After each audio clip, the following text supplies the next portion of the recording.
Isang malaking thank you Lord muna kasi nandito na nga at nakapagtrabaho na si Disyang sa Dream BPO company ko. At alam nyo bang sa pilitan pa ang pag-apply ko rito. Kasi hindi ko pa bet mag-apply that time kasi pahinga muna kahit 1 week. Kapagod din kasi apply no. So eto na nga, may kaibigan ako, special shout out Ana, our top 2. Yes. Kasi siya namilit. So, sige kaibigan, baka magtampo pag di ako tumuloy. Ang daming hesitation kasi di ko alam yung lugar at alam kong malayo. Bagalan ko pa unti. Yung hi, my name is Disyang.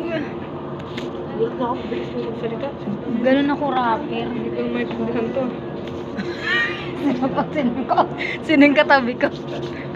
At confirm ko pa nga. Naligaw pa nung unang mag-a-apply na ako. Uuwi na dapat ako.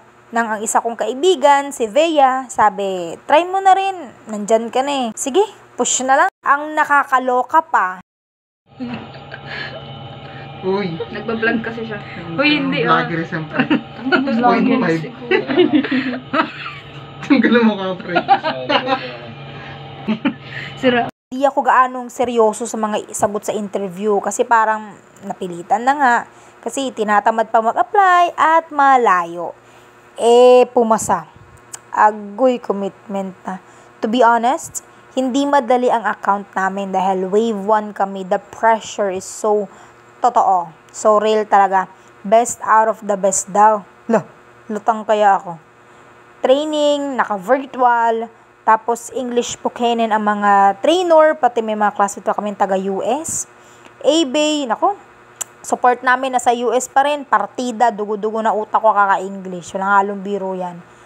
And good thing pa kay InTouch CX, nauunawaan nila yung mga ahente nila. Kasi matagal pa talagang sahod. Legit na wala na akong pera. Sobrang totoo to ha. Walang halong etyos talaga. Maraming salamat kay Lord sa ginamit mong instrument para makasurvive kami kahit zero na. Kay mama ko, tita Rosemary, tito Emmy, mama J, Eunice, Eliza, sa mga bumili ng dog treats, kay Lucky, Miss Yube, Adi, and kay TL. At ayun, may free lunch kami.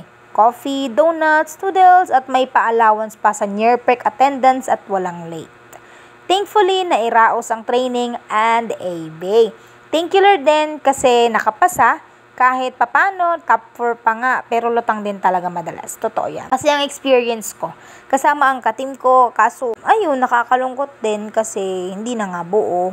Yung iba, nalipat ng ibang tahanan, pero iisang bubong pa rin. So, overall experience again, excellent. 101%. Napatunayan ko lang na tama nga at naging dream company ko si InTouch CX, former 24/7 InTouch. Kasi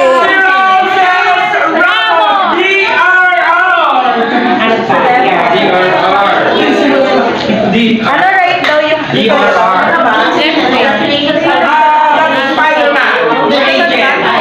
malaga. At kita naman may pa free lunch, free foods, di ba?